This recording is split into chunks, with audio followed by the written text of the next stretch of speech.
ಮೂಕನಹಳ್ಳಿ ಗ್ರಾಮದಲ್ಲಿ ಮಾರಮ್ಮ ದೇವಿಗೆ ವಿಶೇಷ ಪೂಜೆ ಸಲ್ಲಿಸಿ ಅದ್ದೂರಿಯಾಗಿ ಆಚರಣೆ ಮಾಡಲಾಯಿತು.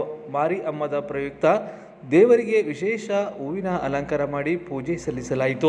ಗ್ರಾಮದ ಪ್ರತಿ ಮನೆಯಿಂದ ಒಬ್ಬೊಬ್ಬ ಮಹಿಳೆ ತಂಬಿಟ್ಟನ್ನು ಅಲಂಕಾರ ಮಾಡಿ ಮೆರವಣಿಗೆಯಲ್ಲಿ ಪಾಲ್ಗೊಂಡು ದೇವರಿಗೆ ವಿಶೇಷ ಪೂಜೆ ಸಲ್ಲಿಸಿದರು. ಇನ್ನು ತಂಬಿಟ್ಟಿಗೆ ಕಣಿಗಲೆ ಹೂವು, ಮಾವಿನ ಸೊಪ್ಪು, ಬೇವಿನ ಸೊಪ್ಪಿನಿಂದ ಅಲಂಕಾರ ಮಾಡಲಾಯಿತು. ಇನ್ನು ಒಬ್ಬೊಬ್ಬರು ಬಗೆ ಬಗೆಯ ರೀತಿಯಲ್ಲಿ ವಿಶೇಷವಾಗಿ ಅಲಂಕಾರ ಮಾಡಿಕೊಂಡು ಮಾರಮ್ಮ ಗುಡಿಯಿಂದ ಗ್ರಾಮದ ಪ್ರಮುಖ ಬೀದಿಗಳಲ್ಲಿ ಮೆರವಣಿಗೆ ನಡೆಸಿ ದೇವಿಗೆ ವಿಶೇಷ ಪೂಜೆ ಸಲ್ಲಿಸಿದರು. ಇನ್ನು ಮೆರವಣಿಗೆ ಮುಗಿದ ವೇಳೆಗೆ ಮಾರಮ್ಮ ಗುಡಿಗೆ ಆಗಮಿಸಿ ಮಾರಮ್ಮನಿಗೆ ಆರತಿ ಎತ್ತಿ ಪೂಜೆ ಸಲ್ಲಿಸಲಾಯಿತು. ಇನ್ನು ಇದೇ ವೇಳೆ ಗ್ರಾಮದ ಮುಖಂಡರು, ಮಹಿಳೆಯರು ಸೇರಿದಂತೆ ನೂರಾರು ಜನರು ಮೆರವಣಿಗೆಯಲ್ಲಿ ಪಾಲ್ಗೊಂಡು ದೇವರಿಗೆ ಪೂಜೆ ಸಲ್ಲಿಸಿದರು. ಆಗಿನ ಕಾಲದಲ್ಲಿ ಗ್ರಾಮದ ಪ್ರತಿಯೊಬ್ಬ ಮಹಿಳೆಯು ಮಾರಿಗುಡಿ ಹತ್ತಿರ ಬಂದು ಪೂಜೆ ಸಲ್ಲಿಸಿ ನಂತರ ಮೆರವಣಿಗೆಯಲ್ಲಿ ಪಾಲ್ಗೊಳ್ಳುವುದು ವಿಶೇಷವಾಗಿತ್ತು. ಆದರೆ ಕಾಲ ಬದಲಾದಂತೆ ಮಹಿಳೆಯರು ತಮ್ಮ ತಮ್ಮ ಮನೆಯ ಹತ್ತಿರ ನಿಂತುಕೊಂಡು ಮೆರವಣಿಗೆಯಲ್ಲಿ ಪಾಲ್ಗೊಳ್ಳುವ ವೇಳೆ ಮಧ್ಯೆಯಲ್ಲಿ ಸೇರಿಕೊಂಡು ಮೆರವಣಿಗೆಯಲ್ಲಿ ಪಾಲ್ಗೊಂಡರು. ಇನ್ನು ಕಾಲ ಬದಲಾದಂತೆ ಜನರು ಕೂಡ ಬದಲಾಗಿರುವುದು ವಿಶೇಷವಾಗಿತ್ತು. ಇನ್ನು ಸಾಂಪ್ರದಾಯಿಕವಾಗಿ ಈ ಹಬ್ಬವನ್ನು ಆಚರಣೆ ಮಾಡಬೇಕಾದರೆ ಗ್ರಾಮದ ಪ್ರತಿಯೊಬ್ಬ ಮಹಿಳೆಯೂ ಕೂಡ ತಂಬಿಟನ್ನು ಹೊತ್ತುಕೊಂಡು ಮಾರಿಗುಡಿ ಹತ್ತಿರ ಬಂದು ನಂತರ ಮೆರವಣಿಗೆಯಲ್ಲಿ ಸಾಗಬೇಕು. ಆದರೆ ಕಲಿಗಾಲ ಬದಲಾಗಿರುವುದರಿಂದ ಗ್ರಾಮದ ಮಹಿಳೆಯರು ತಮ್ಮ ತಮ್ಮ ಮನೆ ಹತ್ತಿರ ನಿಂತುಕೊಂಡು ಸಾಲಿನಲ್ಲಿ ಸೇರಿಕೊಳ್ಳುವ ಸರತಿ ಎದುರಾಗಿದೆ. ಇನ್ನು ವಿಶೇಷ ಎಂದರೆ ಗ್ರಾಮದ ಪ್ರತಿಯೊಬ್ಬರೂ ಈ ಮೆರವಣಿಗೆಯಲ್ಲಿ ಪಾಲ್ಗೊಳ್ಳುವುದು ವಿಶೇಷ. ಏನೇ ಆಗಲಿ ನಮ್ಮ ಪೂರ್ವಜರು ಮಾಡಿಕೊಂಡು ಬಂದಿರುವ ಸಾಂಪ್ರದಾಯಿಕವನ್ನು ನಾವು ಬದಲಾಗಿದ್ದೀವಿ ಎಂದು ಮರೆಯಬಾರದು. ಹಾಗೆಂದಾಗ ಮಾತ್ರ ಯಾವುದೇ ಕಾರ್ಯಕ್ರಮಕ್ಕೆ ಒಂದು ಒಳಿತು, ಒಂದು ಕಳೆ ಬರುವುದು. ಭಾರತ ಹಿಂದೂಗಳ ಮಹಾಸಾಗರ. ಧಾರ್ಮಿಕತೆಯಲ್ಲಿ ತನ್ನದೇ ಆದ ಹೆಸರು ಮಾಡಿರುವ ಭಾರತದಲ್ಲಿ ನಮ್ಮ ಹಿಂದಿನ ಕಾಲದ ಪೂರ್ವಜರು ಧಾರ್ಮಿಕತೆ ಹಾಗೂ ಸಾಂಸ್ಕೃತಿಕತೆ ಹಾಗೂ ದೇವರ ವಿಷಯದಲ್ಲಿ ಕೆಲವೊಂದು ನೀತಿ ನಿಯಮಗಳನ್ನು ಮಾಡಿಕೊಂಡು ಬಂದಿದ್ದಾರೆ, ಹಾಗೆಯೇ ಪಾಲಿಸಿಕೊಂಡು ಬಂದಿದ್ದಾರೆ. ಈಗ ಕಲಿಗಾಲ ಬದಲಾಗಿದೆ, ನಾವು ಬದಲಾಗಿದ್ದೀವಿ, ಸ್ಟೇಟಸ್ ಬದಲಾಗಿದೆ ಎಂದು ನಮ್ಮ ಇಷ್ಟ ಬಂದಂತೆ ನಡೆದುಕೊಳ್ಳುವುದು. ಭಾರತ ಹಿಂದೂಗಳ ಮಹಾಸಾಗರ. ಧಾರ್ಮಿಕತೆಯಲ್ಲಿ ತನ್ನದೇ ಆದ ಹೆಸರು ಮಾಡಿರುವ ಭಾರತದಲ್ಲಿ ನಮ್ಮ ಹಿಂದಿನ ಕಾಲದ ಪೂರ್ವಜರು ಧಾರ್ಮಿಕತೆ ಹಾಗೂ ಸಾಂಸ್ಕೃತಿಕತೆ ಹಾಗೂ ದೇವರ ವಿಷಯದಲ್ಲಿ ಕೆಲವೊಂದು ನೀತಿ ನಿಯಮಗಳನ್ನು ಮಾಡಿಕೊಂಡು ಬಂದಿದ್ದಾರೆ, ಹಾಗೆಯೇ ಪಾಲಿಸಿಕೊಂಡು ಬಂದಿದ್ದಾರೆ. ಈಗ ಕಲಿಗಾಲ ಬದಲಾಗಿದೆ, ನಾವು ಬದಲಾಗಿದ್ದೀವಿ, ಸ್ಟೇಟಸ್ ಬದಲಾಗಿದೆ ಎಂದು ನಮ್ಮ ಇಷ್ಟ ಬಂದಂತೆ ನಡೆದುಕೊಳ್ಳುವುದು ವಿಪರ್ಯಾಸವೇ ಸರಿ.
ಯಾಕಾಗ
ಹಿಂಗೆ